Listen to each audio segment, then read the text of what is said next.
All right, another video book review. This one is for Phillip C. Quaintrell's, if that's how you say his name. Jeez, what a light.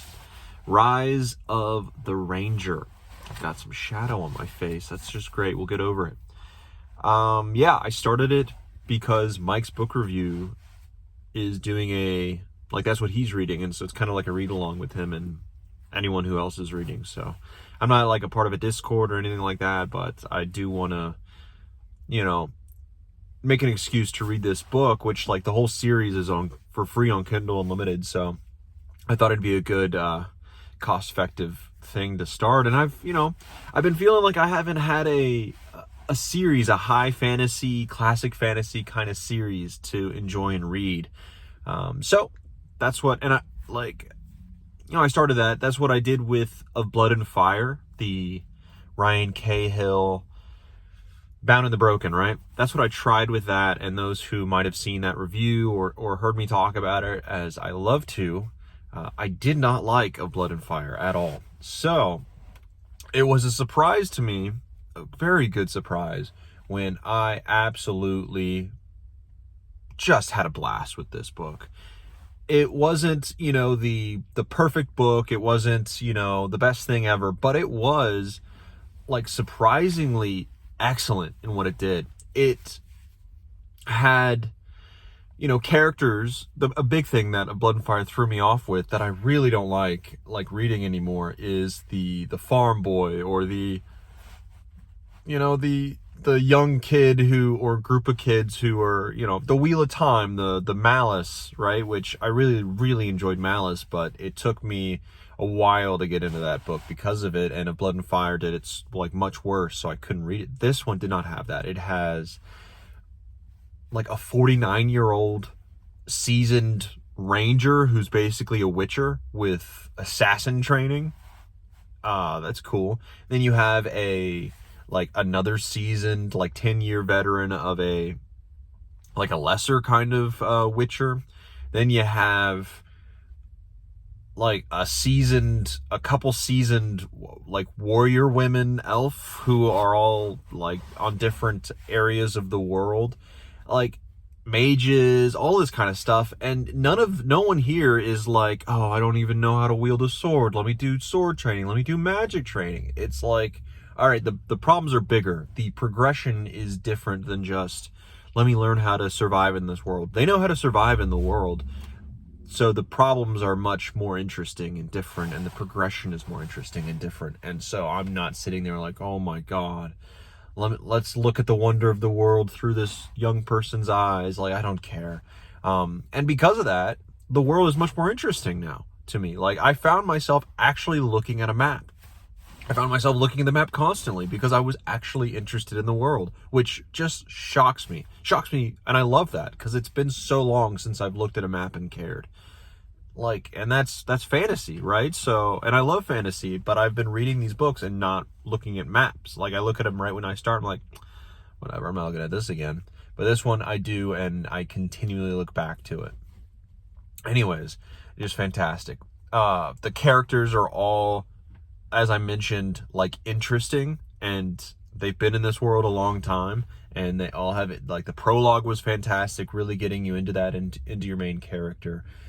It was really good. No point of view character was uninteresting. There was also the youngest, let's say, or most inexperienced one was this guy who is coming from a Hogwarts type school. I think it's Carcanath or something like that. It's basically Hogwarts, right?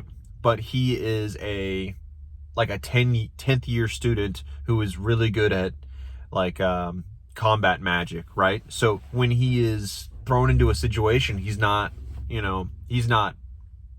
weak or completely out of his element. He is not the best thing ever and will be outclassed, but he's holding his own and is actually doing interesting things. And he's not just a nobody, which is just good to read.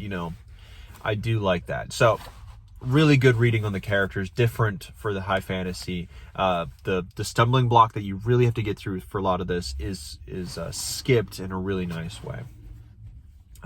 Something that's not good is the dialogue can be a bit choppy sometimes, especially in the beginning, and then the exposition dumps that happen just constantly. I feel like the author just had so much to put out, but he couldn't find a perfect way to get the world information out or magic information out to the audience. It's really more like the history and the world history kind of. Those were the only exposition-y dump moments, and that happened a few times where you can see, oh, okay, like they're having conversation, the characters, and then they one of them asks a question specifically, and it feels kind of off, and it's specifically there so the other can explain the backstory of this place or this whatever's going on, right? So that feels a little bit clunky sometimes, but you get quickly past that, and even though it slows it down for a second, you get over it and you get moving on. So that was never too big of an issue. Yeah.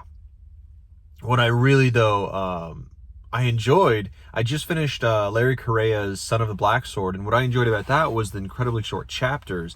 However, my critique of that was, well, I guess the incredibly short chapters lead me to not having too much, stake in the character itself, the characters, put in here. And this book surprised me in having incredibly short chapters, like the same length as Larry Correa's in that book. Like all of them were about that length, except for a couple. One of them was 12 minutes long. I have it on Kindle, and it matches my reading speed to the chapter and estimates how long it's going to take me to read it. And most of them were about 5 to 8 minutes in length, right? So not long. Just for other books, it's not long. One of the last chapters, which was a big battle scene, was 22 minutes long. So that was obviously a massive one, but that was 3, 4, 5 times the length of the normal chapter. Most of them were around the 5 to 8 minute length. And with that, the book, it was incredibly fast. You're jumping from point of view, so it's always keeping interesting. You don't have these scenes where someone's walking and doing nothing, or Wheel of Time arguing all the time. That doesn't happen. It's always interesting. But it does, Phillip Quaintrell, if that's how you say his name, does it better than Larry Correa in this book, I guess, by making you care about the characters in those times and making the things that happen interesting and the world more vibrant. Like the Son of the Black Sword, the world wasn't vibrant. I just couldn't get the thought out of my head that it was just a gray landscape and nothing was interesting, really. In this one, it is a colorful world, more characterization of the world. The characters themselves feel more real. They're not just feeling kind of like robots, which a lot of the characters felt like in Son of the Black Sword. In this one, they didn't feel like that at all. This one, I thought, dealt with the tropes of fantasy really well. It took, I don't want to spoil what they are, but it took a lot of the tropes and a lot of the actual aspects of Wheel of Time, Lord of the Rings, even Daredevil. It took a lot from Daredevil. Quaintrell pulls from a lot of things, and you can see them, and it wears it on its on its face for you to see, and you enjoy it because it's done so well. It's done in a fresh, interesting way, and it's written with characters that you care about. So I couldn't be happier with how that's done. It makes fantasy interesting again, and not by going grim dark or not by doing something crazy. It was by using classic fantasy and the tropes of classic fantasy in a new and interesting way.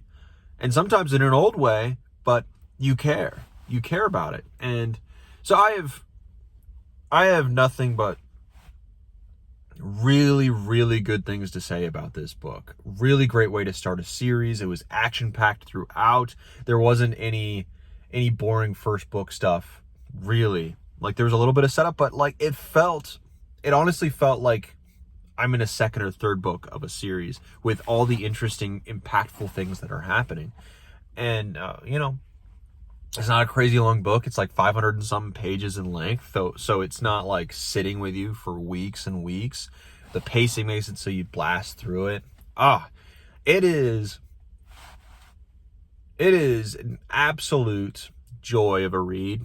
that I did not expect to be having, especially early January. Like, I was expecting, all right, this year, what's a series that I'm going to tackle? And I'm still thinking of doing Malazan, but I don't know yet. Especially since I have this, and they're not crazy long books, so I think I'm gonna have them as my palate cleansers. Like, it was Dungeon Crawler Carl, but I'm on the last book now. I'm about to start the last book here at some point, and that's gonna be gone for me. So now this is there for that, and I'm very happy. Like, they're just feel good fantasy action adventures that I can't see anyone not enjoying, unless they're just, too burnt out on fantasy. Like, I get it if that's all you read and you just can't get past some of this, but honestly, I don't even see how that's done, because I've read a good share of fantasy, and even the tropes here are done so well, so right, and the pacing is just so perfect. So it's an easy read, really good read. So I would say for like a book, I would give it like an 8 to 8.3, let's say 8.3 to 8.4 as like a book. Heck no, now I'm thinking about it, 8.5. Like, it's really, really good as a fantasy, getting me back into fantasy. Whoa, like, I've been reading fantasy, but back into like the classic kind of fantasy vibes. That it's like a freaking 10 out of 10 book in that way. So go for that. But for enjoyment and pacing and all that, it's like an 8.5. Much better than expected. I think it's a self-published book or something, so it's not, it just out of nowhere, right? It just showed up out of nowhere like 3 or 4 months ago. It just showed up everywhere in my Kindle Unlimited as like, oh, the whole series is free. So that's also a plus. Like, what? The more I think about it, the better this is. Like, come on. This is a great series to start my 2025. I'm high on it. Yes, there are weaknesses, but they are overshadowed by the joy that I've had with this book. Wow. Anyways, yeah, that's the book review. I'm interested to start the second book, which I'll do after my next book, which I believe is going to be a sci-fi. But because my library hold is ready, so I don't have unlimited time. I wouldn't be reading this book, but I'm going to do it. Hopefully I'm in a good headspace for this sci-fi. But this book, I'm high on it, 8.5. Give it a read. Give it a listen, however you do it. Just try it out. All right. With that, on to the next book.